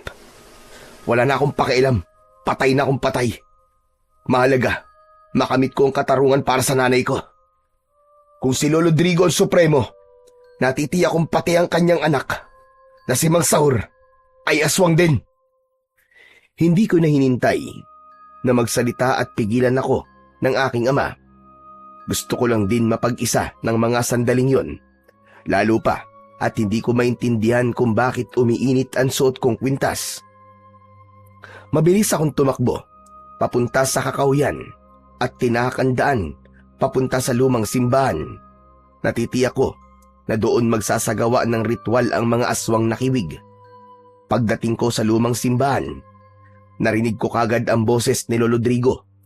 Nagtago ako sa likod ng pader, sa gilid ng bintana, kung saan ay kitang-kita ko ang mga nangyayari sa loob. Hindi ko na kaya, anak. Hindi ko na kaya ang sakit. Tay, sino may gawa nito sa inyo? Ang pamilya ni Soledad, sina Rodel at Nestor. Ipaghiganti mo ko sa kanila, anak. Nararamdaman ko na malapit na akong mamatay. Nakita ko na sumuka ng kulay itim na likido si Lolo Drigo. Kasunod ng pag-ubo niya ng malakas, sumigaw ang mga taong naroon habang ang matanda ay nakahiga sa lamesang kahoy. Isang sisiw ang inilagay ni Mang Saur sa bibig ni Lolo Drigo. Pagsisisihan nilang ginawa nilang ito sa iyo, Tay. Kasama ng hayop na babaeng yun. Umalingaw-ngaw ang malakas na boses ni Mang Saur sa loob ng simbahan. Habang pinapanood ko sila, Nagbago ang kanilang mga itsura. Naging mabangis na pusa ang mga ito, habang si Lolo Rodrigo naman, nagkikikisay ang katawan, habang tumitirik ang mga mata. Ano kayang ginagawa nila? Teka, hindi kaya nagsasagawa na sila ng ritual? Hindi ko inaalis ang paningin ko sa kanila, habang pigil-pigil ko ang aking hininga. Ganun na lang ang panlalaki ng aking mga mata nang bigla nilang kinain ng katawan ni Lolo Rodrigo. Sa pagkakataong yun, hindi ko na napigilan pa ang hindi masuka. Dahil doon, biglang tumigil ang mga aswang. Tignan nyo kung anong maingay na yun. Bilisan nyo! Diyos ko, napansin yata nila ako. Nagmamadali akong umikot sa kabilang gilid ng simbahan upang magtago sa mga aswang na kiwig. Lumabas ang mga ito sa simbahan. Maya-maya pa ay narinig ko ang boses ni Mang Sahur sa akin likuran. Nandito siya! Hulihin nyo! Nagulat ako, kaya hindi kagad ako nakatakbo. Sumugod ang mga aswang pero lumaban ako. Tumakbo ako, ngunit hinarangan ako ng mga alagad ni Mang Sahur. Agad silang umatake sa akin ng kalmot. Naiwasan ko mga yon at gumanti ng suntok sa kanilang muka. Huwag niyong hayaan na makatakas ang hayop na yan! Siyang pumatay sa aking ama! Kalokohan! Ang mga alagad mo ang kumain sa katawan ng tatay mo! Masaol pa kayo sa halimaw! Tradisyon namin yun, para walang sayang! Hulihin siya! Tumakbo ako, papunta sa taniman ng aming pinya. Ngunit bago pa ako makarating doon, tumama sa likod ko ang kalmot ng aswang. Paglingon ko, nakita kong lumundag ng mataas si Mang Sahur. Sakto ang pagbagsak niya sa kinatatayuan ko at tumama ang malakas niyang suntok sa aking muka. Bagsak ako sa lupa. Sige, dalhin sa sakuta. Huwag kayo mag-iiwan ng bakas. Hahayaan natin siyang hanapin ang kanyang ama. Pahihirapan ko rin siya, kagaya ng ginawa niya sa aking ama. Masyado mo minamaliit ang kakayahan ni tatay. Kapag nalaman niya na hawak niyo ako, magtago na kayo sa saya ng nanay niyo dahil papatayin nila kayo. Kahit na anong pagpupumiglas ang gawin ko, hindi ako makawala sa pagkakahawak ng mga aswang na kiwig sa aking braso. Maya-maya pa ay naramdaman ko ang pagtama ng siko ni Mang Sahur sa aking batok. Dahilan upang mawalan ako ng malay. Nagising ang natutulog kong diwa sa malansang amoy na tumama sa aking muka. Pagmulat ko, nakagapos na ako sa malaking puno. Sariwang dugo ang ibinuhos nila sa aking katawan. Nasaan ako? Anong lugar to? Nandito ka sa lugar kung saan isinasagawa namin ang ritual ng pag-aalay. Ito rin ang lugar kung saan pinatay ko ang nanay mong si Soledad. Hayop ka! Pakawalan mo ako dito! Pakawalan mo ako! Hindi ka na makakatakas dahil dito ko gagawin ang pagpapahirap sa'yo. Para naman maramdaman din ni Nestor ang sakit na nararamdaman ko ngayon. Mula sa umpisa, magmula nang piliin siya ni Soledad kesa sa akin. Anong ibig mo sabihin? Ako ang unang kasintahan ni Soledad bago siya inagaw ng iyong walang kwentang ama. Wala siyang kaalam-alam na ako ang unang minahal ng nanay mo. Kaya lang, pinaibig ko lang siya para sa isang layunin, ang ialay sa aming mahal na Panginoon kasama ng kanyang magiging unang anak. Tumayo si Mang Sahur. Lumapit siya sa apoy na merong nakasawsaw na bakal. Nagbabaga yon na halos kasing kulay ng kahil. Hugis sungay ang dulo nun. Anong gagawin mo? Anong gagawin mo sa akin? Lalagyan kita ng tatak sa dibdib. Sige, tanggalin ang kanyang damit. Kumuha ng kutsilyo ang inutusan ni Mang Saur at sinira ang damit ko sa pamamagitan ng paghiwa sa tela. Nagpumiglas ako, ngunit nakagapos ang aking mga kamay hanggang sa maramdaman ko ang pag-iinit ng aking suot na kwintas. Natigilan si Mang Sahur nang makita yon. Tignan mo nga naman ang pagkakataon. Kapag inaabot ka ng swerte, suot mo pala ang pinaka-aasam-asam kong mutya ng pinya. Kaya naman pala, may mabigat akong enerhiyang nararamdaman sa'yo. Dahil nasa iyo ang kwintas de Soledad. Nang mga oras na yon, ay nabigyan ng pangalan ang suot kong kwintas. At sa pagkakataon din na yon, ay naisip ko na umiinit ang aking mutya kapag nasa paligid ng aswang. Ang isang katanungan na lamang na natitira sa aking isip ay kung bakit umiinit din yon kapag kasama ko si Willina. Bigla ako nagulat sa biglang pagtama ng kamao sa aking muka. Kasunod ng pagdidikit ng bakal sa aking dibdib. Napasigaw ako ng malakas dahil sa labis na sakit. Sige, sumigaw ka lang nang sumigaw. Wala namang makakarinig sa'yo. Nang tinanggal ni Mang Sahur ang pagkakadikit ng bakal sa aking dibdib, ay ngumisi siya. Hinawakan niya ang suot kong kwintas, pero napaso at tumalsik si Mang Sahur. Halos mabaliw siya sa galit. Lumapit siya sa akin at binayo niya ako ng isang malakas na suntok sa dibdib. Nagbalik si Mang Sahur sa dati niyang anyo bilang isang tao. Ganon din ang kanyang mga alagad. Tumambad sa aking paningin ang itsura ng mga tao. Yun ang mga kalalakiang nakita ko sa baryo nang mag-alok kami ni tatay ng pinya. Anong gagawin niyo? Ipapakita ko sa'yo kung paano kami kumain ng tao. Sumenya si Mang Sahur sa kanyang mga tauhan at mula sa kubo ay inilabas nila ang mga biyag. Mas lalo akong nagpumiglas sa pagkakagapos nang paluhurin ang mga babae. Sa harapan ko, umiiyak ang mga ito habang nakagapos ang mga kamay sa likod. Ang 5 dalaga na sa tingin ko ay dayo sa baryo. Mga demonyo talaga kayo! Pakawalan niyo sila! Wala silang kinalaman dito! Sila mga babaeng sumasama sa mga lalaking hindi nila kilala.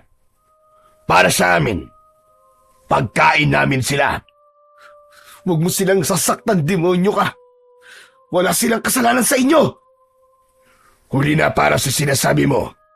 Nakalaan sila para sa pagsalubong ng pagiging bagong supremo ko. Huwag kang kukurap, Rodel. Gusto kong makita mo kung gaano sila kahalaga sa pagiging aswang namin. Hindi ko na sila napigilan nang sakmali nila ang leeg ng mga bihag. Para lamang silang pumupunit ng papel kapag winawakwak nila ang tiyan ng mga biktima. Kung kanina, ang naririnig ko ay iyak. Ngayon naman ay tunog ng pagmuya na sarap sa putahing nakahain sa kanila. Tama na! Tama na! Mga alimaw kayo! Tama na!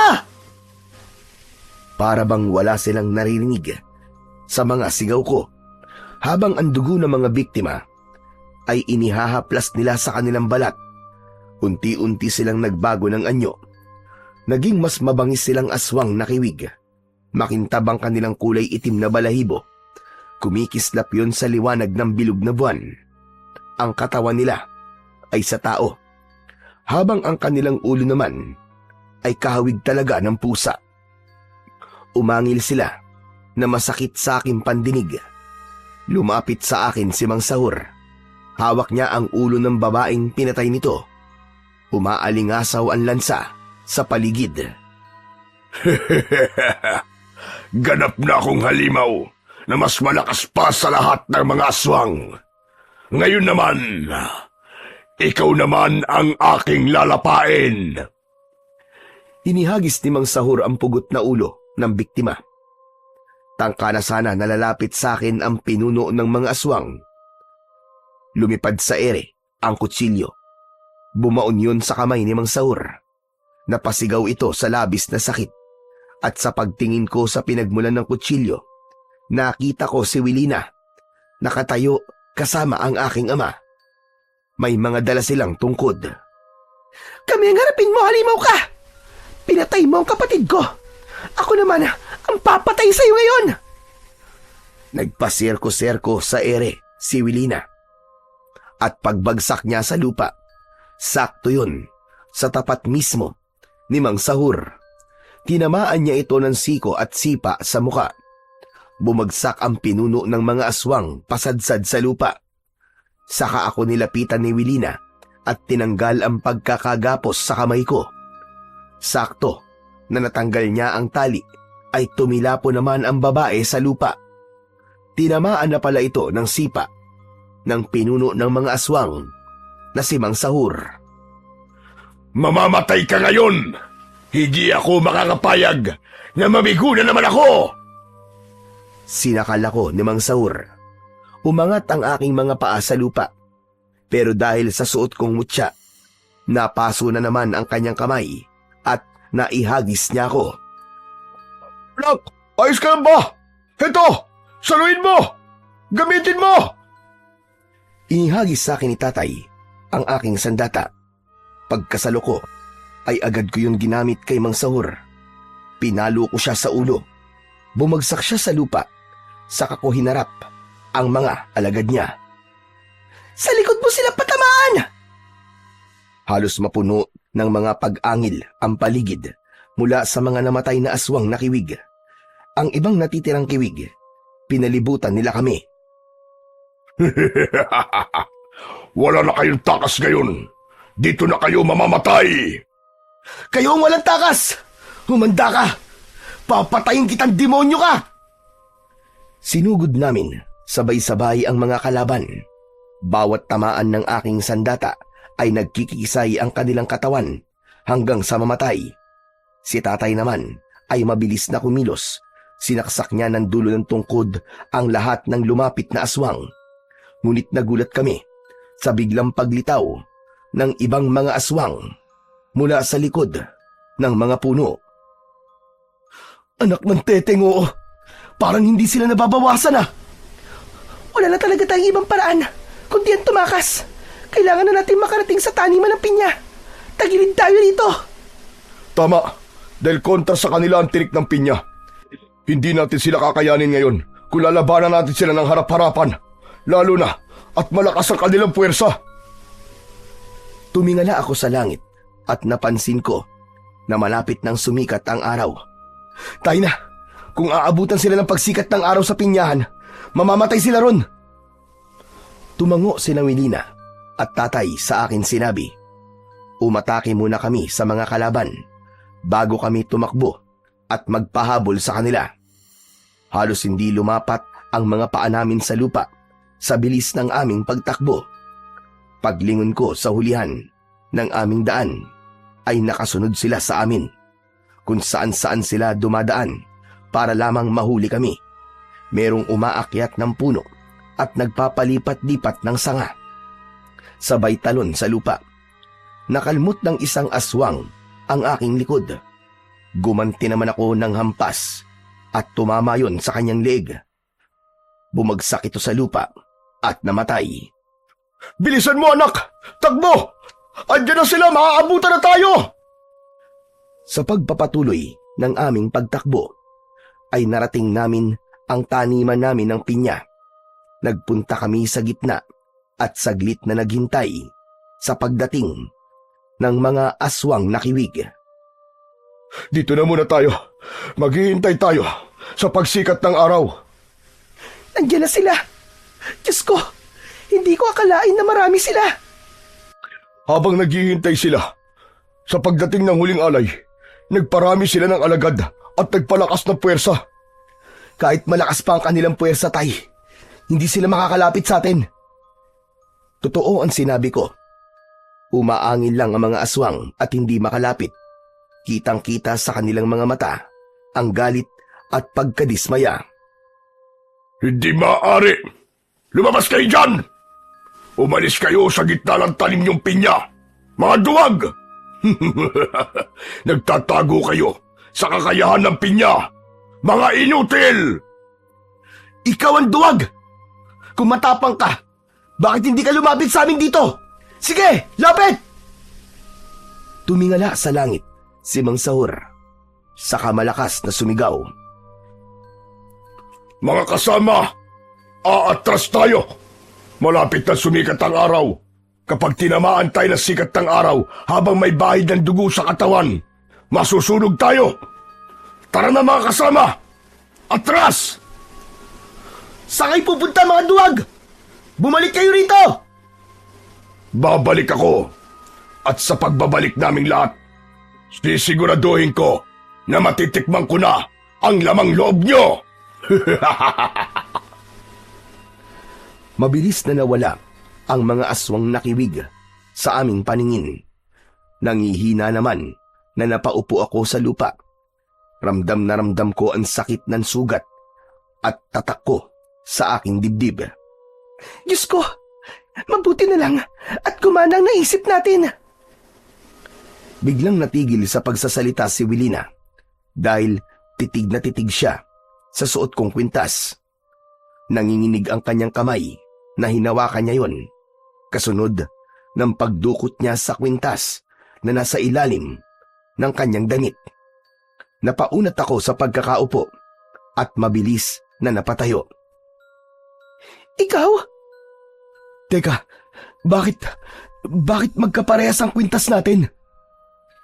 Yan ang kwintas ni Ate Soledad. Si Ate Soledad ba ang nanay mo? Hindi kagad ako nakapagsalita, lalo na nang makita ko ang luha sa kanyang mga mata. Kapatid mo ang asawa ko? Kapatid mo ang asawa ko, Wilina? Oo. Patunay ang mutya ng pinya na kapatid ko si Ate Soledad. Ang agimat namin ng aking kapatid ay magkakaroon lamang ng bisa kapag magkahawak ang aming kamay. Pagkatapos ay sasambitin namin ang orasyon ng magkasama. Pero dahil namatay na si ate, kung sino na ang may suot ng mutya, ay siya na ang bagong tagapangalaga. Kaya siguro kapag nagkakalapit tayo, nararamdaman ko ang pag-init ng aking mutya. Kung ganun, itong magagamit natin laban sa mga aswang. Simulan nyo na ang pagsasagawa ng ritual. Sanib puwersa tayong lalaban sa mga aswang nakiwig. Natitiyak ko na mas doble ang puwersa ng mga aswang na sasalakay sa atin mamayang gabi. Mahaba pa ang araw para hintayin ang pagsapit ng gabi. Gagawa tayo ng mga patibong gamit ang mga dahon ng pinya. Anong ibig mo sabihin, Wilina? Lilinlangin natin sila. Mag-uukay tayo sa lupa para gumawa ng balon. Kapag nakita nila na walang pinya sa lugar na to, susugod sila. Pero ang totoo, kapag nahulog sila sa balon, wala na silang kawala. Naiintindihan ko na po kung anong ibig niyo sabihin, Tia Wilina. Natatawa ako na bigla ko siyang tinawag na tiya. Pero sa huli, ay hiniling niya na tawagin ko na lamang siya sa kanyang pangalan. Maya-maya pa ay nagsimula kami sa ritual ng pagbibigay bisa sa aming mutya. Magkahawak ang aming mga kamay. Nakalatag ang sandata sa harap namin. Ipikit mo ang iyong mga mata at sumunod sa lahat ng aking sasabihin. Sumunod ako sa pinag-uutos ng aking tiya. Pagkatapos ay naamoy ko ang sinusunog na dahon ng pinya. Nang sumikat ang araw, natapos din ang pagsasagawa ng ritual. Rodel, kailangan gamutin mo ng sugat mo, lalo na ang tatak sa dibdib mo. Kailangan baguhin ang hugis niyan dahil maaaring gamitin yan laban sa'yo. Susunugin ko ba ulit ito? Oo, sapagkat ang itim na gabay ng aswang ay maaaring gamitin upang utusan ka at mapasunod ka sa kanyang kagustuhan. Ako na ang gagawa. Kailangan na nating magmadali dahil kailangan pa nating gumawa ng patibong. Agad na ginawa ng aking ama ang pagsusunog sa aking tatak. Gamit ang talim, tiniis ko ang sakit habang ang aking tiya ay naghahanda naman ng gamot para sa akin. Pagkatapos ay ginamot nila ang sugat ko. Tapos na.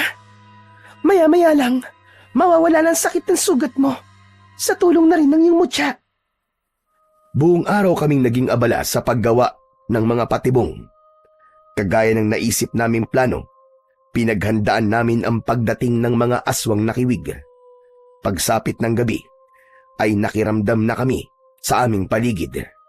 Maya-maya pa, ay naramdaman ko na rin ang pag-iinit ng aking suot na mutya ng pinya. Nandito na sila, Tay. Hindi ako maaaring magkamali. Nararamdaman ko na rin sila, Rodel. Bumundol ang kaba sa aking dibdib nang maramdaman ko ang mabigat na presensya sa aming paligid. Maya-maya pa, ay isa-isa na ngang lumitaw ang mga tao sa aming harapan. Humanay sila sa palibot ng taniman habang nasa gitna si Mang Saur at nakangisi. Aba, mukhang tinanggal ninyo ang tanim na mga pinya. Handa na ba kayong mamatay? Kayo, handa na rin ba kayo mamatay, mga jablong buwang kayo? Wala nang sagabal sa magiging labanan natin. Inalis namin ang mga pinya. Siguro naman, patas na ang magiging laban natin. Patas ba ka mo? Hindi uso sa akin ang patas na laban. Ang mahina ang siyang unang mamamatay. Itinaas ni Mang Sahur ang kanyang kamay at sa pagbaba ng kanyang kamay ay sabay-sabay na nagpalit ng anyo ang mga alagad nitong aswang. Kasunod ni Mang Sahur na nagbago rin ang anyo. Ang buong akala namin ay sila lang ang mga aswang na makakalaban namin ng sandaling yon. Ngunit maya-maya pa ay nakita namin ang isang pangkat ng malalaking pusa na unti-unting lumalapit sa aming likuran. Humanda kayo, Rodel, Wilina. Marami silang magkakasama. Malakas ang kanilang puwersa at tagilid tayo sa laban na to. Tay, wala nang atrasan to. Handa na ako mamatay. Katarungan para sa buhay ng aking ina. Hindi na kami nag-aksaya ng oras. Agad akong sumugod sa mga kalaban gamit ang tungkod. Hinampas ko ang likod ng malalaking pusa na umatake sa akin. Pasadsad silang bumagsak sa lupa. Si Tia Wilina naman ay ginamit niya ang kanyang punyal at bawat tamaan ng kanyang talim ay nagkikikisay ang katawan hanggang sa masunog at mamatay. Maghiwa-hiwalay tayo! Kaliwat kanan silang umaatake! Mag-iingat kayo! Habang nakikipaglaban kami, ay nanatiling nakatayo si Mang Sahur. Pinapanood niya kami. Pumapalakpak pa ito kapag may tumatamang kalmot sa aming katawan. Bumagsak ako sa lupa nang tamaan ako ng kalmot ng aswang sa aking dibdib. Aatake ulit sana sa akin ang kiwig, pero sinalubong ko siya ng hampas. Nagkikikisay ang katawan ng aswang. Tinubuan ng butas-butas sa balat na parabang balat ng pinya hanggang sa masunog ang katawan. Teka! Anong nangyayari? Anong nangyayari? Yun ang kapangyarihan ng aking mutya. Kaya humanda ka na. Dahil ikaw naman ang isusunod ko. Inatake ko ng suntok si Mang Sahur. Ngunit hindi ko inaasahan ang sunod niyang ginawa sa akin. Gumanti siya ng isang malakas na suntok sa aking dibdib at sinaksak niya ako ng kanyang matatalim na kuko sa aking tiyan. Halos mamilipit ako sa labis na sakit. Nakita naman yun ng aking ama. Anak! Tumakbo pasugod sa amin si tatay. Ngunit sinalubong siya ng suntok ni Mang Sahur. Bumagsak ang aking ama ng pasadsad sa lupa. Pagkatapos, ako naman ang ibinalibag ni Mang Sahur. bumagsak ako sa tabi ni tatay. Nakita kami ni Tia Wilina. Nilabanan niya ang pinuno ng mga aswang nakiwig na si Mang Sahur. Bumagsak sa lupa ang pinuno. Sa kanya binalingan ang mga alagad nito. Isa-isa silang nahulog sa ginawa naming patibong. Lalong nagalit ang pinuno nang makita kung paanong nahulog sa patibong ang mga alagad nito. Tumulo ang malapot na laway ni Mang Sahur na may kasamang dugo. Kasunod ang pagsugod niya sa kinaroroonan ni Tia Wilina. Mabilis akong bumangon para pigilan ang pinuno ng mga kiwig. Ngunit nasunggaban na nito si Tia Wilina. Pagbastad mo kung ano ang ginagawa ko sa mga taong kumakalaban sa akin! Mula sa aking harapan, sinaksak ng kuko ni Mang Sahur si Tia Wilina. Bumagsak siya sa lupa. Kaya naman, nagkaroon ako ng pagkakataon para umatake sa kanya. Hinampas ko siya ng tungkod. Lumapat ang tinik ng dahon ng pinya sa likod ng aswang.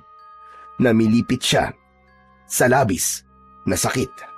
Nilapitan ko naman si Tia Wilina. Tia, ayos lang ba kayo? Huwag mo akong alalahanin. Mababaw lang naman ang sugat ko.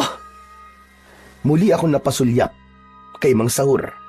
Nakadipa ang braso niya at nakalantad ang kanyang mga kuko, habang si tatay naman ay patuloy sa pakikipaglaban sa mga natitirang alagad ng aswang. O ano? Dito na kayo mamamatay. Walang kwenta ang mutya nyo kumpara sa aking lakas. Nagkakamali ka! Ikaw ang mamamatay dito! Si Raulong Aswang! Inalalayan kong tumayo si Tia Wilina. Pagkatapos ay matapang naming hinarap ang aming kalaban. Wala kaming sinayang na pagkakataon. Pinagtulungan naming hampasin ng tungkod ang pinuno ng mga aswang nakiwig na si Mang Sahur. Halinhinan kami sa pag-atake. Habang paatras siya ng paatras, nagkatinginan kaming magtiya dahil nabuo ang plano namin. Sunod-sunod ang pagpalo namin. Naghawak kami ng kamay at lumitaw ang isang malakas na liwanag sa aming mutya na tanging kami lang ang nakakakita. Hayop kang diablong buwang ka! Ito na ang katapusan mo! Wala ka nang kawala! Sabay naming inatake ng palo si Mang Sahur. Sa lakas ng epekto ng aming kapangyarihan, bumagsak ito sa lupa. Ngunit diretsyong nahulog sa ginawa naming patibong. Sumigaw siya ng pagkalakas-lakas habang hindi na makagalaw. Nagkikikisay ang katawan nito. Lumapit sa amin si tatay habang nakasilip kami sa balon. Nagkaroon ng butas-butas sa katawan si Mang Sahur. Bumulwak ang dugo. Salabo kanyang mga sugat hanggang sa masunog ang kanyang katawan. Hindi ko po akalain na yan pala ang epekto ng mutya ng pinya sa katawan ng aswang nakiwig. Oo, yan nga ang epekto ng mutya ng pinya sa kanila. Nakatulong din ang patibong. Sa wakas, nabigyan na natin ng hustisya ang nangyari sa aking kapatid at sa iyong ina. Tama ka. Matatahimik na ngayon si Soledad. Hindi pa rin ako makapaniwala na may silbi po pala ang dahon ng pinya laban ho sa mga aswang. Alam mo anak, may mga bagay talaga sa mundo na nilikha ng ating Panginoon na talaga namang maaasahan sa pagbalanse ng kalikasan. Tulad na lamang ng dahon ng pinya, na bukod sa masarap at matamis ang bunga nito, abay sino bang mag-aakala na magagamit pa itong sandata kontra sa mga kampon ng kadiliman? Naramdaman ko ang pagtapik ng palad ni tatay sa aking balikat. Saka ko lang naramdaman ang pananakit ng aking katawan. dahil sa tinamukong sugat. Maya-maya pa ay lumiyab ang katawan ng mga aswang nakiwig at tuluyan ng naabo. Kinabukasan ay para bang walang nangyari. Nilinis namin ang kalat. Ang bunga ng mga pinya ay dinala namin sa bayan para ibenta. Ipinagpatuloy din namin ang buhay namin bilang mga magsasaka sa taniman ng pinya. Si Tia Wilina naman ay bumalik sa lugar niya. Pagkatapos ng mga nangyaring yun, natutunan ko na ang simpleng halaman na dating ayaw na ayaw kong alagaan ay may silbi pala at nagligtas sa aming buhay. Hanggang sa kasalukuyan ay wala ng aswang nakiwig ang gumagambala sa aming baryo. Hanggang dito na lamang po ang istorya ng buhay ko. Nagpapasalamat, Rodel. Ang kwentong inyong narinig ay sumasalamin na sa kabila ng lahat ng dilim na bumalot sa taniman ng pinya, na naig pa rin ang tapang at pananampalataya ni na Rodel at ng kanyang tatay, kasama ang kanyang tiya. Ang kanilang pagkakaisa at paniniwala sa kabutihan ang nagsilbing ilaw sa gitna ng kadiliman na kanilang pinagdaanan. Sa wakas, nabunyag ang mga lihim ng nakaraan at muling nagtagpo ang landas ni Rodel at ng kanyang tiya sa hindi inaasahang pagkakataon. Sa tulong ng mutya ng pinya, napagtagumpayan nila ang lahat ng pagsubok na dumating sa kanilang buhay. At mula noon, namuhay silang magkakasama, payapa at may matibay na pananampalataya sa Poong May Kapal na patuloy na gumagabay sa kanilang bawat hakbang.